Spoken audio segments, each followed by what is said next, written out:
started with today's episode, I would like to quickly read you our podcast disclaimer. This podcast is for educational purposes only, and it is not to substitute for professional care by a doctor or other qualified medical professional. You should always speak with your physician or other healthcare professionals before doing any fasting, changing your diet in any way, taking or adjusting any medications or supplements, or adopting any treatment plan for a health problem.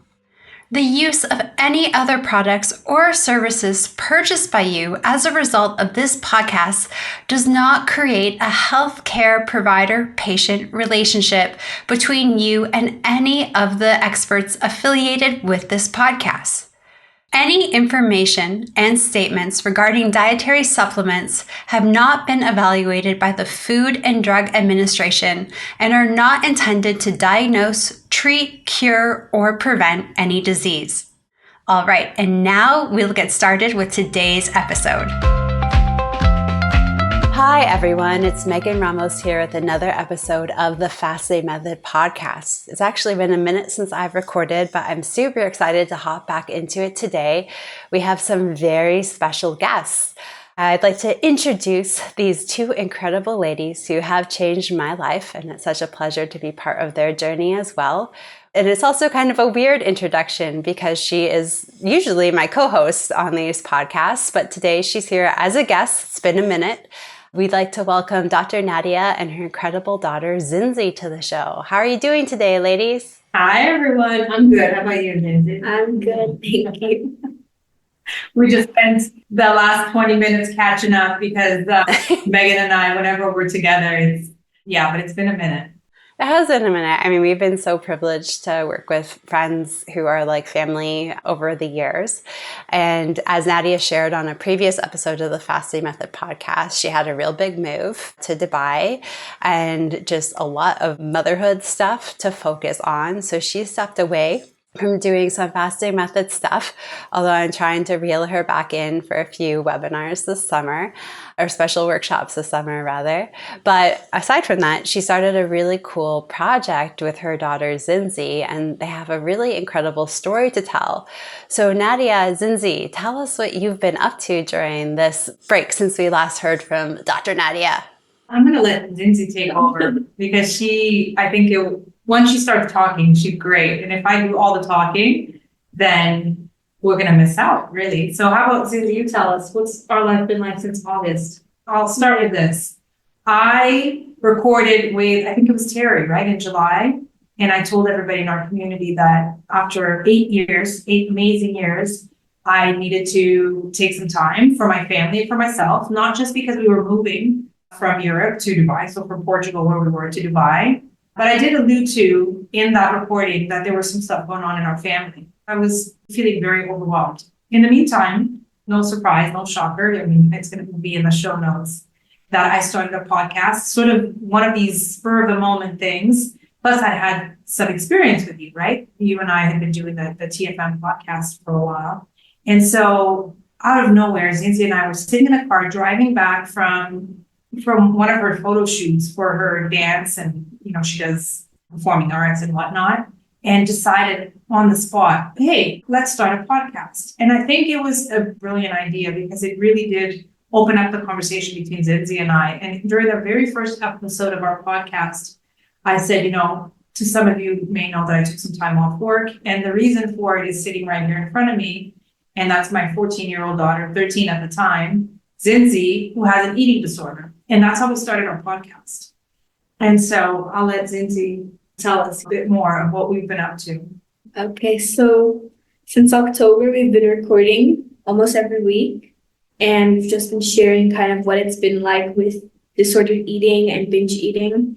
We've done 6 episodes so far. And in the midst of that, discovered that, we sort of knew. I had some suspicions that Zinzi was neurodivergent. I think we both were, Zinzi and I. Always talking about her superpowers, right? Because neurodivergent people often have superpowers. And went down that rabbit hole. And then Zinzi got diagnosed with ADHD. And so our podcast has really been talking about the relationship between disordered eating and recently, and the neurodivergence, the ADHD, and why it is that women, particularly women and girls that have ADHD, are 3.6 times more likely to have an eating disorder. And so the more we talk about it, the more we get feedback from people telling us, oh my gosh, that was me. You know, this is me. That sounds like me. And we have full grown women sending us messages saying how much they've learned from a 13, 14-year-old now. And so this is what really is getting us to continue. And from the beginning, we've continued with this motto of no blame, no shame, because I think that was a big thing that was holding us back. It was the guilt that I felt. I wouldn't tell people about it. I wouldn't share. And Zinzi has had some form of disordered eating since she was 6 months old. And so it was the guilt of it was huge. And then it was really, you know, with the influence of, luckily, the tide is sort of, things are changing. And more people are being so open about their neurodivergence or eating disorders. And so it was in that conversation in the car that Zinzi and I thought, this is what we got to do. We got to talk about it openly. Even within our families, it made such a huge difference. Older generations, the way that they look at Zinzi and I, you know, the same people that maybe only a few months ago were criticizing us quite a bit, right? With the best of intentions, I always say this, you know, they're the same people that are now able to look at this and say, oh my gosh, you guys are helping so many people. This is so great. You're doing the right thing. You know, all of a sudden, just us saying to ourselves, no blame, no shame, has had such an impact even on the people around us. I think it's so incredibly brave. I was really excited when I heard about your podcast coming out. It's called Forbidden, for everyone who's listening today and wanted to check it out. And you and I connected, Nadia, and I thought, oh, we've got to bring this to people, because when I first thought of it, you know, of course, this is her home. She's always welcome on this podcast to talk about anything she wants. But something that Nadia, especially as the mom of, you know, young adolescent girls, was constantly asked in our community is how to help people's children, grandchildren, nieces and nephews, especially daughters in this day and age with social media and all this kind of stuff. And it's like, okay, there's so many parents, so many grandparents, aunts, uncles need to hear this and need to learn about it and educate themselves, because they're begging for it in our community, in our coaching program. And then I've been following along for a lot of the journey so far. It hasn't been perfect because, as I shared, my son doesn't sleep and neither do I. But it's just been really interesting for me as an adult. And I start to think how this can be so interesting for other women in our community of all ages, because I truly believe in order to understand where you are and where you need to go, you need to understand where you came from. So hearing Zinzi talk, and you sharing your story and being so open and vulnerable with everybody, you know, even a 40-year-old woman like me is saying, okay, I had anorexia nervosa at 14. I was actually hospitalized at the hospital for sick children very briefly for it. And then I was in outpatient therapy for like a year dealing with it. And then at 20, I was finally diagnosed with ADHD, because especially back then, girls did not get diagnosed. Like, it wasn't even thought to be something a girl could have. And then when I was recently pregnant, and it's not that recent, my kid's almost a year and a half now, we had a doula and she was going through some stuff with me. And she's like, you're a highly sensitive person. And I was just like, well, I'm just empathetic. And then she's like, no, you're neurodivergent. And I was like, what are you talking about? I'm like one of these functional health people. I'm a bit of a guru. Like, I would know if I'm this or that. And then she just kind of rolled her eyes at me and was like, all right, and let's just proceed with your birthing plan. And then I started looking into it and I was like, oh my gosh, these patterns. I'm kind of like you, Zinzi. I suspect, like, from really early on, I've always had weird eating things for as long as I can remember. And my mom will always tell me too, like, since a baby, these patterns. So it's been so eye-opening for me to sort of understand how I got here. Now, obviously, I'm in a pretty good health place and have a good relationship with food now. But I think it's so important to have this understanding and even reflect this far into my journey. So I want to hear sort of, what are the big messages that you really want to get out there, really want people to start understanding about these all relationships, how they tie in with eating addictions? I think one that's very important, not just eating disorders or ADHD or anything, is that people have things that they can't control. People need to understand that and know that, because like I said in one of the episodes that we recorded, you can't just judge someone not knowing what's really going on. So important. This is so true. The neurodivergence thing, which again, superpowers, right? Like the neurodivergent people are the entrepreneurs. I think we talked about you, Megan, at some point, Zinzi and I, because now we're like always trying to diagnose people, right? And so it's so interesting, but I follow a lot of these experts, these doctors that talk about why ADHD, it's a genetic trait, why it's sort of not been wiped out. And it's because these were the hunter and gatherers. These were the people that protected their communities. These were the people that had an immense amount of energy to actually do the work, maybe our soldiers, these are the people that stand out. And so, as they say, ADHD and neurodivergence really works for people until it doesn't.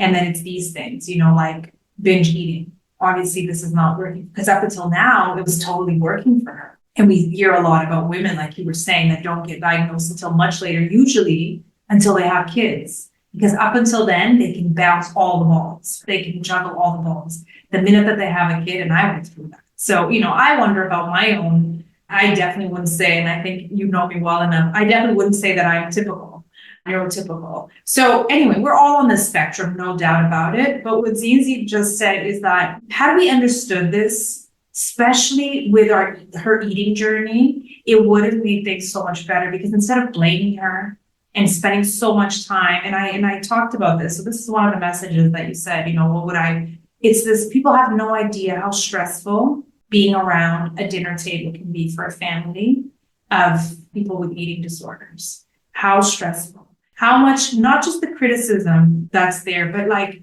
on both sides, and then everyone else around, because everyone has an opinion. And I think that if you come to the table already armed with the information that we've just recently found out, it makes a big difference. It makes a huge difference. You deal with things totally different. It brings down the stress a ton. And you were saying, Megan, that, you went through all of this as a younger woman, and now you have a great relationship with food. And so will Zinzi. She will have a great relationship with food. Oh, no doubt about that. And you both ladies, both of you are doing such hard work. You're digging in, learning the information, and then information enables us to take action, which is a huge superpower.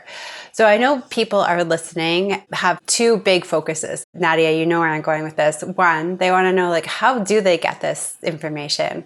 How do they find out about diagnoses? And is it something that they have to do on their own? Just kind of like a lot of their metabolic health, they're figuring out on their own. If there's any top resources aside from your podcast, of course, that you have found to be super helpful. I know you go through a lot of the stuff too in your podcast, so everyone should 100% follow, subscribe, wherever you are. You're going to learn so much to help you and your family. And then two, what great actions have you taken? What steps are you taking at home to get from this place of, okay, we're struggling, and how we're making progress? And again, I know this is a lot of it's in your podcast too, but if you could share some snippets of each of these information pathways with our listeners, that would be fantastic.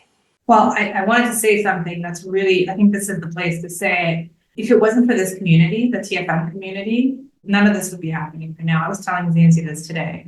They were the first people that I talked to openly and honestly about this, and safely. I felt so safe, and who didn't feel safe in my own world?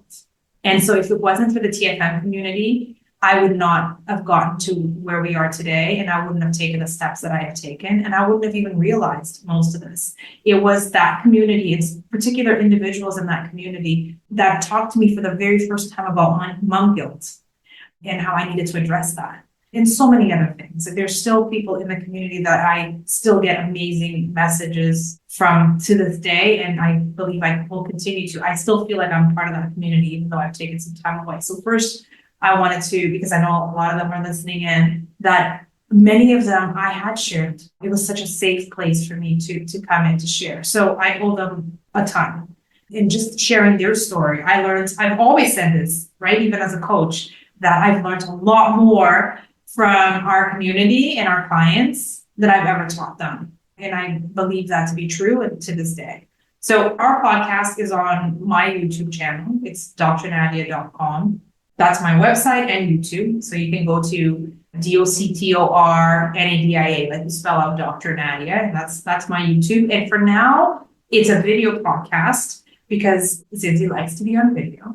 She's a performer. We talk a ton about this. This is one of her many superpowers for hyperfocus, which makes her extremely dedicated. So you can get a lot of that, but it really is step by step, and it has been step by step with us. I'm always maybe a step or two ahead of Zinzi, but it's because I'm learning and preparing before I throw her in there. In the 6 episodes that we have recorded in the show notes, I've shared all the links, all the research. So we've done a bit of everything. Recently, somebody from the community has recommended a book. It's actually a textbook that I cannot wait to receive. And I'll be reading it and then, of course, sharing it. But at this point, Zinzi has a psychiatrist. She did have some counseling in Portugal, but it wasn't focused on this. And they were so off the mark, unfortunately, like so off. And I felt like I was pretty sure of what was going on. And so at this point, luckily for us, she's got a psychiatrist that deals with her ADHD. She's medicated for the ADHD. It has made a difference. And I think this is what she was talking about. It's really important when we are able to say to somebody, really, it's not your fault. It's not that you don't know what to do or how to do it. But really, if you ever, so we were asking, do people really have to sometimes diagnose this in themselves? But this is the grassroots movement that we're used to, right? Advocating for yourself and then finding the right experts. And there are a ton out there. She's going to start seeing a counselor who specializes in both ADHD and eating disorders, not a shocker, considering the immense link out there. And so I would highly advise, especially women. Again, it's very likely that a woman may have ADHD and never been diagnosed because we mask it. We are master hiders. We spend so much of our energy, and I say we as women, not that I have ADHD, I'm not sure that I do, but I definitely think that there's some neurodivergence, and that's worked in my favor, right? I hyper-focused on school. So Zinzi is all about performing. Me, it's all about, I always want to show off my brain. So I want to exercise my brain. I want to learn as much as I can and share as much as I can.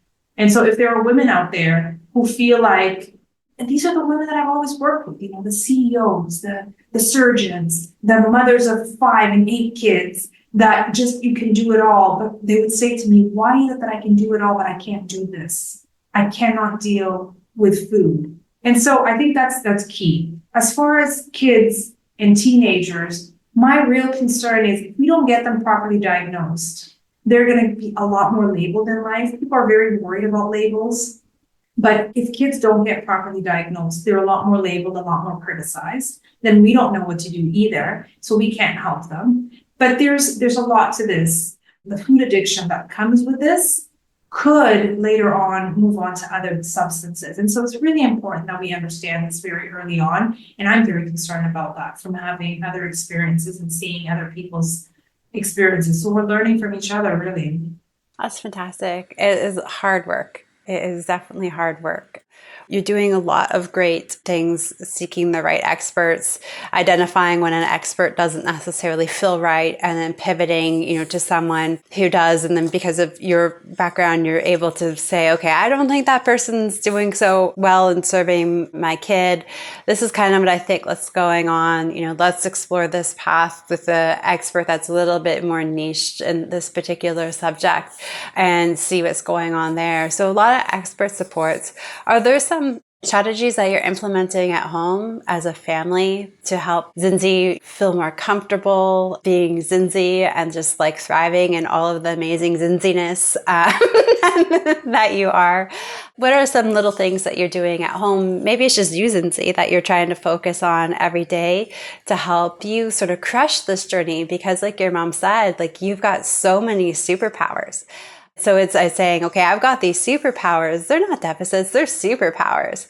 And how am I going to exploit these superpowers to be a superhuman and incredible woman? Or are there some things that you're doing at home or at school that you found to be really helpful? At home, I think it's really just like the little things that will make you go far. Like, for example, just normal things like remembering to put an hour of work in every single day of studying. Also at school, I started using like an online calendar and reminders, because before when I had homework, I just physically couldn't remember. And by the day it was due, I didn't even know we had it because I probably wasn't even paying attention in the class. And just things like keeping schedules for things have been helping. Like I'll do this at this time and this at this time just to be able to stay on track. That's great. You know, a lot of times women and girls with ADHD get misdiagnosed with anxiety, right? And Zinzi was one of those people. And of course, I was diagnosed with anxiety too, and it probably was something else. Or maybe it's anxiety because of. And so in Zinzi's case, it definitely, her anxiety came from not being able to organize herself. So the fact that she is now focusing on organizing herself lowers that anxiety. And I used to say this over and over again to my husband. I would say they diagnosed her with anxiety, want to medicate her for it, and they think that that's it. But the reason why she's anxious is because she cannot organize herself. I used to say this over and over and over again. But food-wise, what are some things? Again, it's always the mini steps, because the goal is to, as Zinzi said, as you said, Megan, the goal is to create a healthy relationship with food so that she can eventually get there. It's not one day to the next. We're not focusing on, and this is a disclaimer in our podcast, we're not here to give medical advice or nutritional advice. We're not focusing on weight loss, especially at this age with her and her large group of girlfriends. Large group. There's like 12. The concern here, and the other mothers have reached out to me because the concern here is body image is a main. So we're going to be talking about this, I think, at some point in the podcast, a lot more than we have. We cannot focus on weight loss at this point. That cannot be our focus. Because we know, Megan, right? It's not about weight loss, it's about lifestyle. And at this point, the focus has to be on having a healthy relationship with food and really just understanding how certain things. So Zinzi and I are at that point where we're starting to talk about addictions and, you know, a lot of other things. And so it's this idea that there are certain things that people with an addictive personality like this should just never go near. And understanding this early on. This is important. We know this, right? Our field, our community, we know junk food, processed food, anything outside of real food is going to have, and that's the textbook that I'm actually receiving to read. It actually makes the connection between food addiction and addiction to other things and why junk food is so addictive. Exactly what Zinzi was saying. You cannot be expected to have any control over these things. And we talk about this a ton in our community, but out there, people maybe don't have that knowledge. And so Zinzi understands that if she chooses to have it, and she does choose to have it sometimes and many times, especially at her age and with her friends, she is not expecting herself to have control over a junk food because she knows what it's going to lead to. And it's not her fault. It's that thing's fault. And eventually she will be at a point where she will make the choice like I do personally. She asks me, how do you not eat it? And I'm like, because if I eat it, I cannot stop. And eventually she will have that power. And that's what we're working towards. So there's a lot of little things. Zinzi can probably think of them more than me, but there's a lot of little things that we are doing that I think are going to have a long-term impact. There's so much education that you're both doing. And I think that's so powerful. You know, I've wanted to be a mom for like ever, as Nadia knows. Nadia has been a big pillar in my own journey into motherhood. Really, the more that I've learned, the more scared I was for this future kid that I was going to have, especially knowing when we were moving from Canada to the United States. Because, well, Canada is not that much better. There are still some food safety things that just don't exist. And very recently, you know, the big red dye number 3 got banned 35 years too late here in the United States when it's been banned in Canada since like the 90s or 80s or something like that. So there is that added layer of just like, oh my goodness. And so, you know, I've always, anytime Nadia has talked about this, just kind of listen. What is she doing? How is she navigating it? And then there's someone else in the functional health space, and he homeschools his twin boys. And it's always been sort of a different parenting approach than what I've usually seen. And I was watching this Q&A, and I think his kids were like 10 at the time. And they're like, how do you control the food when they go to these social things? Because they're homeschooled, they make such an effort in socialization. So they're part of all these clubs, all these groups. And so there's just even more exposure to foods because communities get together over food. And he's like, listen, we at home, we celebrate cooking together. We celebrate growing food together. We celebrate education. My kids know what gluten can do to them, we talk about it, and don't fear monger, but we talk about the science of it so they understand. Because he's like, I have to release them into the world, right? They have to go, they have to socialize, they have to have these play dates. So they have whatever knowledge a 10-year-old can accumulate on, say, something like gluten, which was what the question was kind of framed around. And it's up to them to make the decision. And if they don't feel good afterwards, we talk about that food and how that food can lead to it. And then you just kind of hope they build up this knowledge base over time. And so that stuck with me. Everything you've shared has stuck with me. You and I interviewed Ben Bickman 1,000 years ago about Halloween, and he, his different strategies for his kids with Halloween. And so, that's kind of what I'm trying to do. I'm in a different situation. My lifestyle had radically changed by having a kid. So, he's 14 months and he has a chef tower and he's got his own cutting board and his own choppy thing. And we try to involve him in the food process, even though it's disastrous, absolutely. And, just trying, because eventually, we're here. This is where he's going to grow up. And it's such a complicated landscape. And like you said, there's just everyone so quick to throw labels and not really investigate, not really try to use the knowledge that they're given to create these incredible superpowers that all these incredible kids have. Something else that you touched on that was like, yes, we need to talk about this is women being falsely labeled with anxiety. Nowadays, we're seeing more young girls be identified with ADHD, of course, nowadays, especially here in the United States or in California where I am, but also this huge anxiety label. Your comments on the clients that we've helped are all really powerful, incredible women. Perfectionism is their biggest hurdle because they have crushed it in their professional lives and in many aspects of their personal lives, and they just keep tripping over themselves with this whole perfectionism with their diet and nutrition. And then there's a lot of labeling of anxiety around all of it when there's a huge ADHD component of it that just never got diagnosed. I was 21 years old and I had just gotten 105% on an ecology exam. Ecology was a mandatory course for my degree program. It was not something now I'm very interested in it, but at 20 something, I was not interested in it. And my professor called me in because the class average was 38. So I got 100% on the exam plus the bonus question. And she's like, you sit there every class and you doodle and you don't listen to a damn word that I say. And if I were to call on you, you'd know nothing. But here you are. And I know you didn't cheat it because everybody else in the class sucked. So you had no one to cheat off of. And she's like, you have ADHD. And she's like, I'm going to refer you to the school psychologist here, psychiatrist, I forget who I saw, for evaluation. But she's like, don't forget it's your superpower.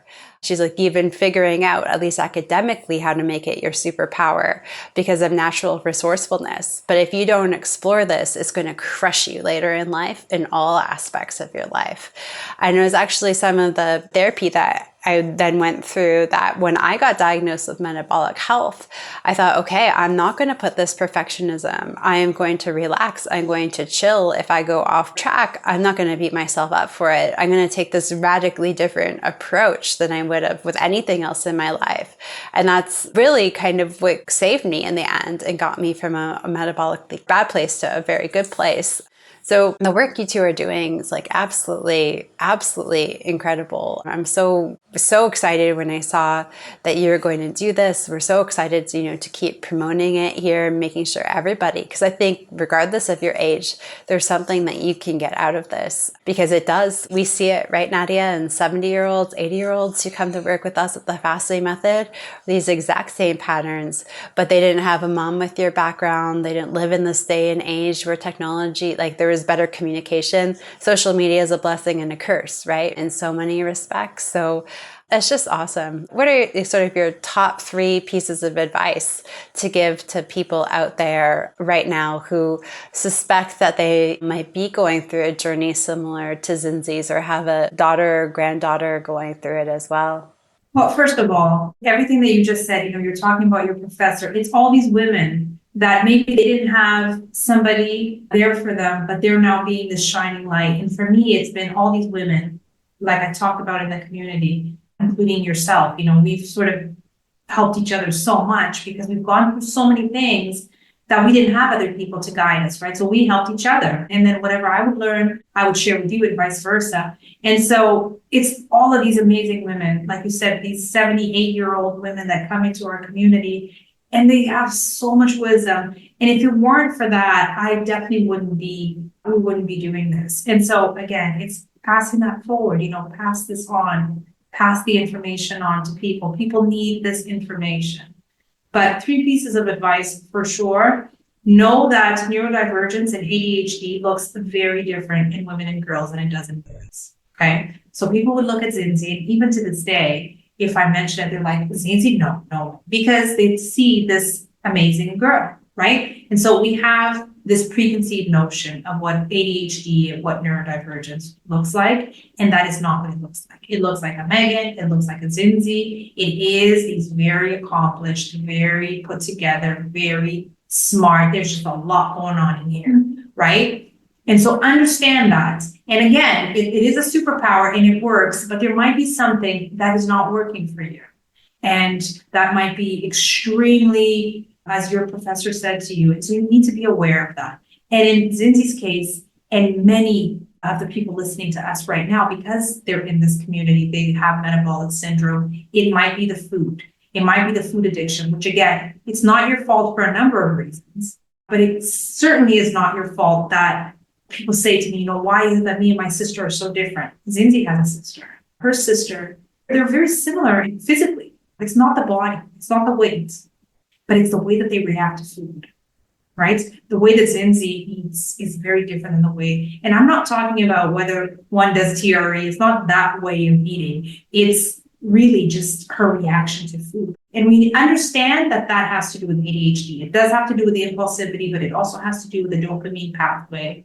This idea that they need this kick over and over again. They're constantly looking for that next hit, that next kick. And you can see how dangerous that is in life in general. So understanding that, I think Zinzi will, just like a lot of people in our community, will have to understand. And Terry talks about this, right? Are we the abstainers? Are you a moderator or an abstainer? Can you be a moderator if you have ADHD? ADHD people are not moderate in anything, okay? So I think that would be for sure my first, is just recognize that ADHD is different in women, okay? Women with ADHD do not look like hyperactive little boys. That is not with women. Their hyperactivity is in their brain, is in their mind, and often they can juggle all those things. They can do all these things. They do look like these super women until one of those balls drops. So recognize that in yourself.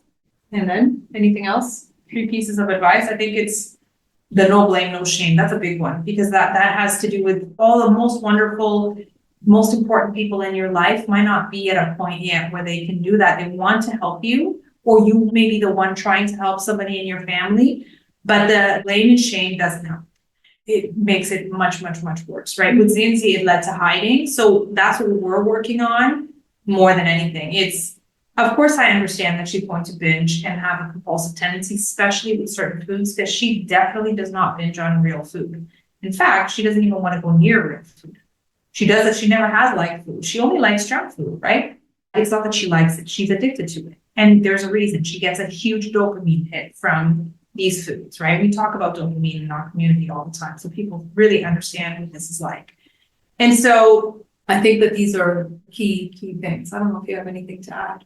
I do, but it's not really related to what you were just talking about. It's kind of more about like image and how people perceive you as, like kind of what I was saying at the start of like the judging people thing. So people that have eating disorders or that are neurodivergent, there's obviously lots of flaws, but like my mom was saying, there are superpowers and pros. Like imagine, to me, a flaw might be that I'm kind of crazy and like don't act calm around people. But to other people, like in my school musical, for example, there's a phrase going around that's channel your inner Zinzi. So instead of paging your inner Zinzi, so putting it away, it's channel your inner Zinzi. So it's something to think, like sometimes things are a lot bigger in your head than they are in person. Because like to me, if I'm being crazy or something at school, like if I miss my friends or something, because sometimes when the mood is not necessarily a very upbeat, crazy mood, I just, it's not very easy to read the room. So it's the same thing with food, I guess, if you understand what I'm saying. So, yeah. It's the diet. So many of Terry's teachings, learning the dial, right? That's very hard for people with ADHD. My husband was talking to her about this, like learning how to read the room. It's really hard for somebody with ADHD to learn how to read the room. And so this applies to many things, including food, you can't self-regulate emotions, right? So Zinzi, Megan and I have talked about this a ton because we're talking about sleep and whatever. Zinzi didn't sleep until she was 6. Mm-hmm. And not to scare Megan, but the reason why she didn't sleep until she was 6 is because she couldn't self-regulate, so she couldn't self-soothe. Had I known all of this, how much easier, if I had just understood, she cannot sleep because she can't self-soothe. That's why she nurses the way that she does. That's why she, so many things. And the same thing with food. Why was she so picky? Why did she, sorry, it's really late here, right? Sorry. And Megan and I have a 12-hour time zone difference. It's 12 hours, right, Megan? Yeah. And so it's really early for Megan. It's really late for us. It's not really late.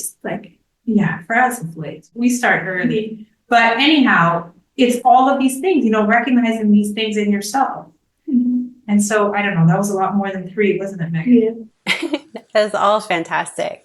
I want to thank you both so much for joining us today and sharing this. Zinzi, you are incredible.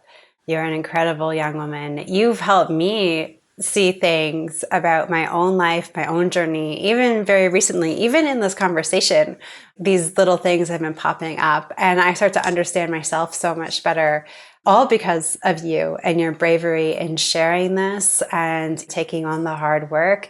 You truly have many superpowers. It's been a real privilege to watch you grow up, albeit a little bit far away since we all kind of moved from Toronto, but it's been really cool to see your journey.